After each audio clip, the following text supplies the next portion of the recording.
Well, the point of this video today is to clarify some things and to bring to light a little bit of what Indian culture used to be. I mean, today we're dictated and shown things by movies, and our culture would have a view totally different than what the people living in the times when the Indians were here in America.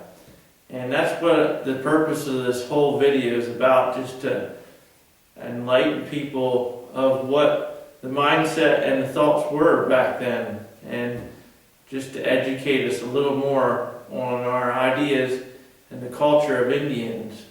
Because most people look at movies like Jeremiah Johnson and Dances with Wolves, and they base a lot of opinions off of just movies and history books written in our late future here. So let's go back in time, and that's what we're doing. Right now, I'm going to show you a book that was written in the 1800s, 1882, by General Dodge and also General Sherman.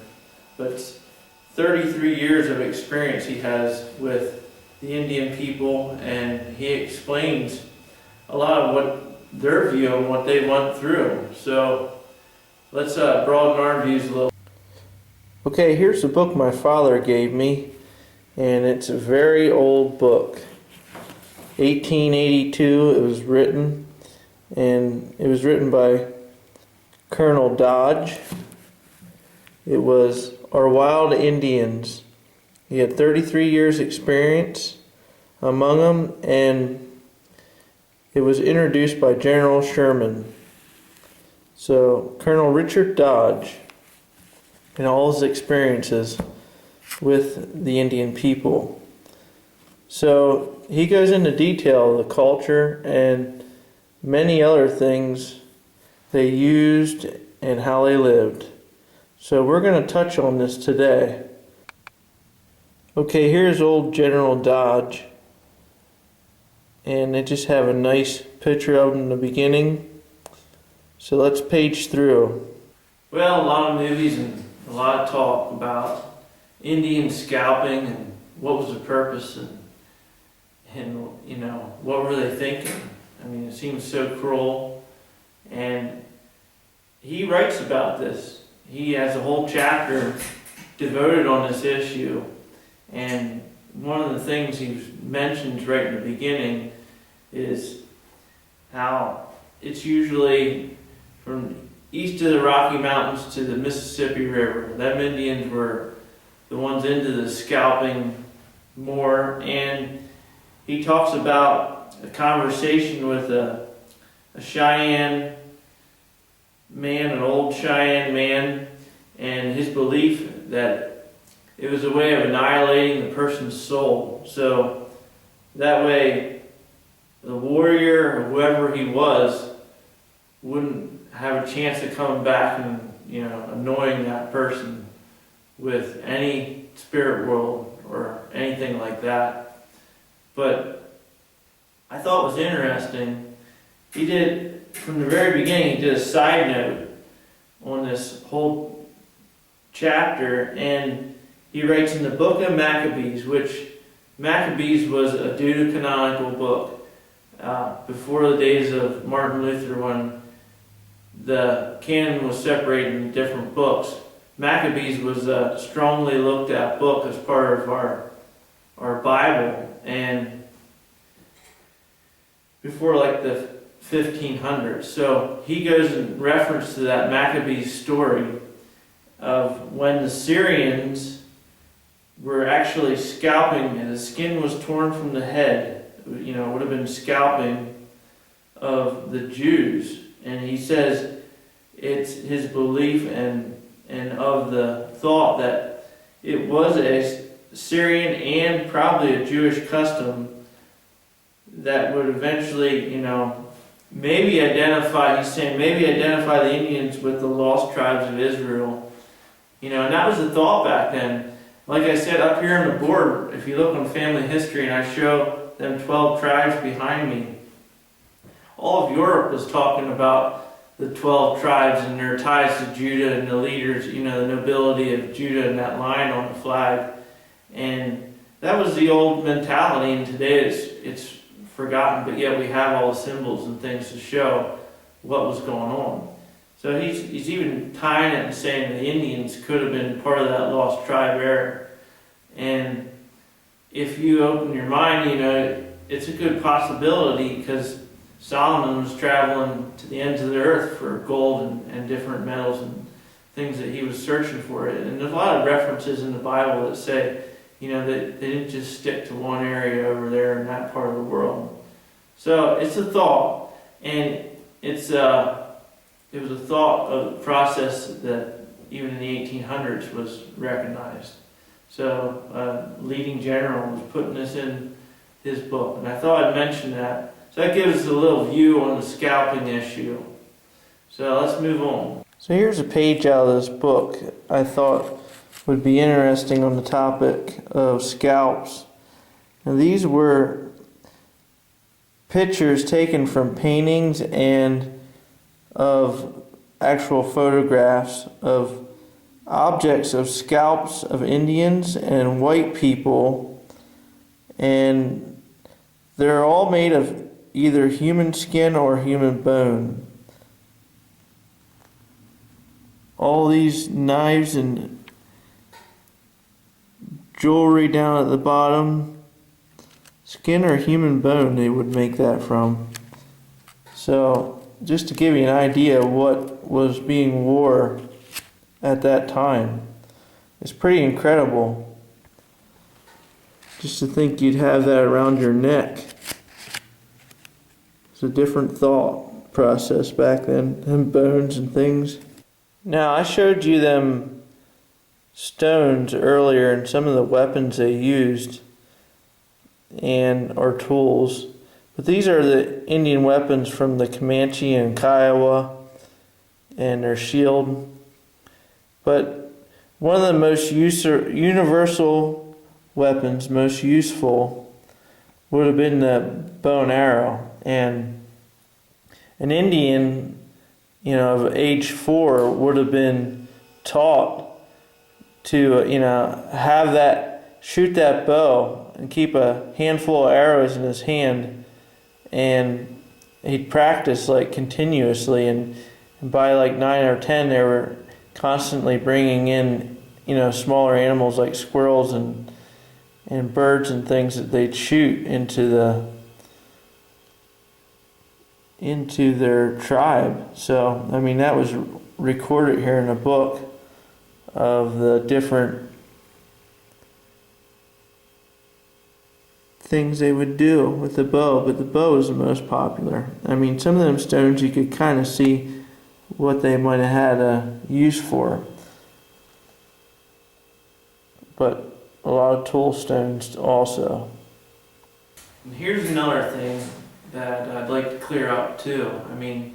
There's a lot of prejudice on Indians not working hard, and that wasn't the fact at all.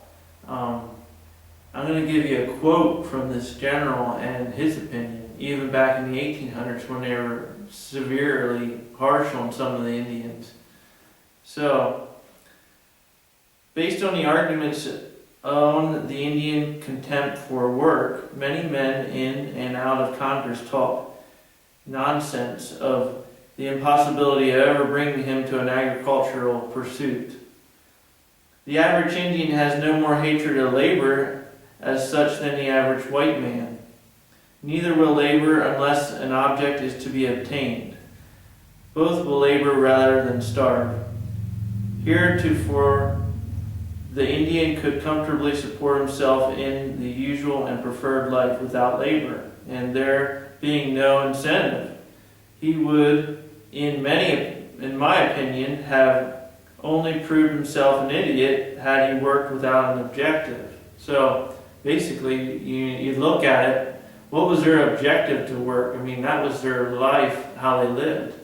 So he's just saying, look at it logically, and that's a negative connotation even to today on Indians, and a lot of it stems from the beginning here, white men and Indians joining together. So just thought I'd clear that up in this book, and we'll move on. Now we all remember the movie Dances with Wolves when he's showing the Indians the sugar, and I found a similar reference in here of how he has a whole chapter on the trade and how they bartered with Indians, and he goes to show that a lot of the traders would take advantage of the Indians, and that is true. They did. They would barter for like deer skins, and they'd tell them, "We'll give you so many, dollars or cents, 10 cents for your deer skins," and then he'd trade for the money, and then he'd turn around and say, "Well, I need 25 cents for a yard of calico." And he'd just go right around and trick the Indian, and they'd lose a lot of what they had just because of the arrogance of the traders. And it also goes to show a story about a Sioux Indian in Fort Sedgwick, and how he had this elaborately painted buffalo robe, and all the traders were offering him, it was just anything like flour, coffee, $20, but he refused. And not only money wasn't everything to Indians. It was, they would trade for something that just sparked their interest. And they offered the Indian sugar for this painted buffalo robe, but he wouldn't accept. But some man came around with a fairly new thing. It was like a cube sugar, paper sugar, and he gave the Indian part of that cube sugar, and he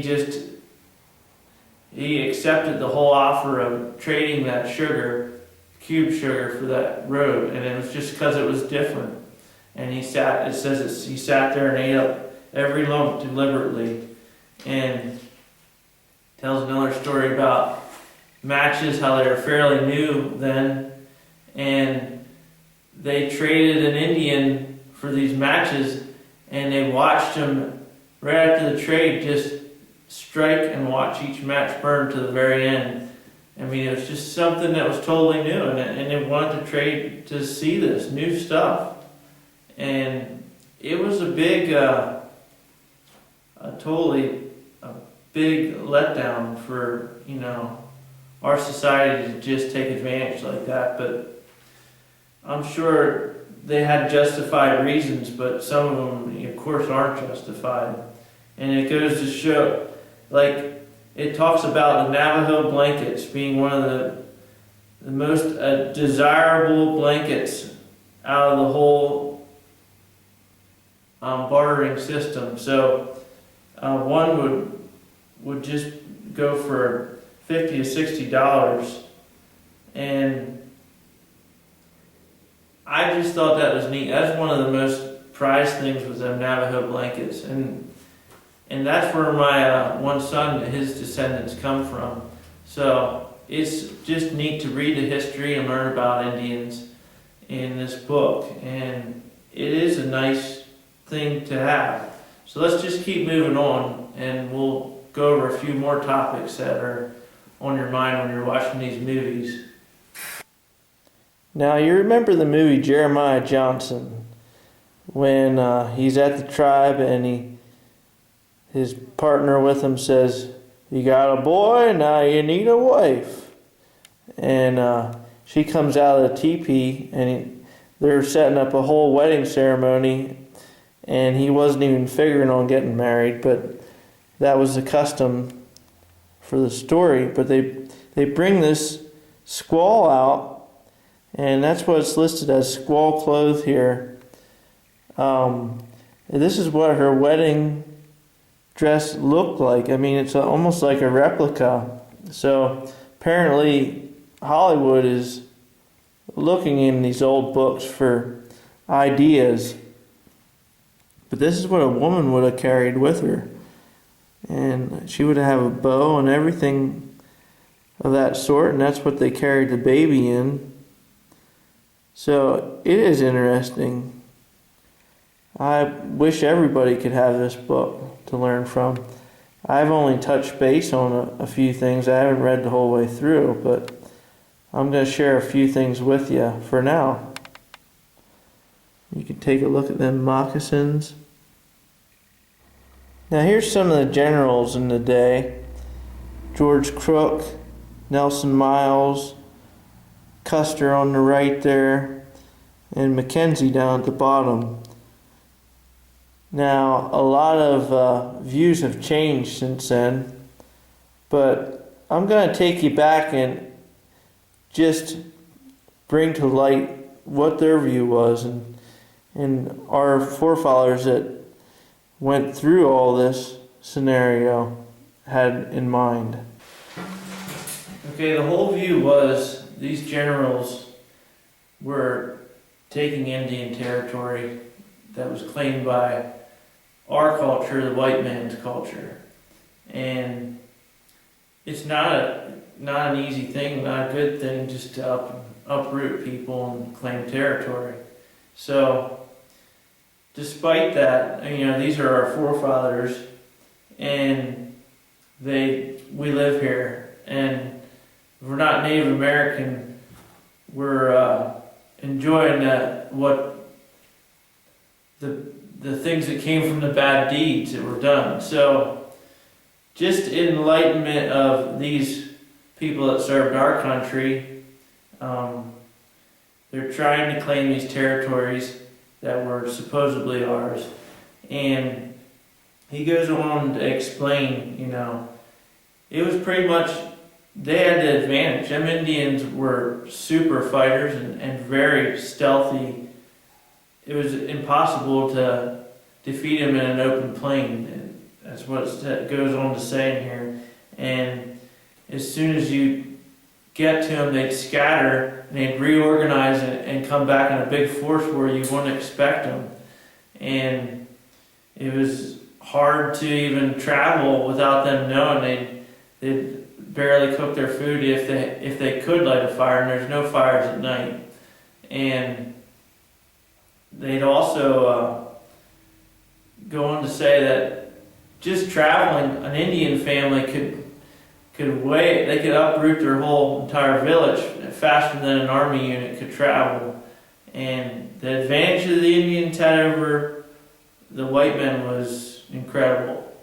And they went on to move a different maneuver, was like the checkmate, where they would have to go into the village, and it was working for them, where they could just go and conquer a village territory, because they only had to kill a few warriors to get these territories, because most of the other people would run. And it was an appallment. He goes on to say, Custer's command was a moment of appalls for the country. So it wasn't recognized as a good thing.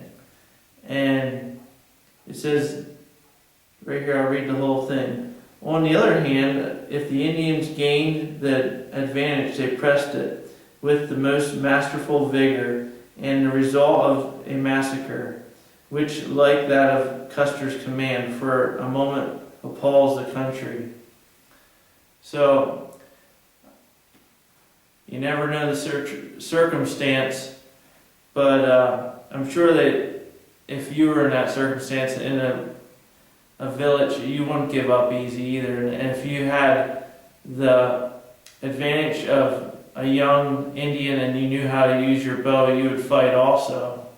So the massacre was where our country sent them, and the situation they were put in. I mean, if they had warriors and young kids fighting them, they had to do certain things, and it was a bad circumstance. So the point of view is here, and it shows the country's point of view. But hard times, and we sit here and reap the benefits of things that aren't so kosher. But that seems to be the story with life the whole way through. I mean, it's always the guy that has more advantage that sits on top. So, good or bad, that's where it is. So, I thought I'd share this with you just to touch on a few things about our Native American culture and just to bring to light what was the view back then. And we can touch more on this later, but I hope you enjoyed this video.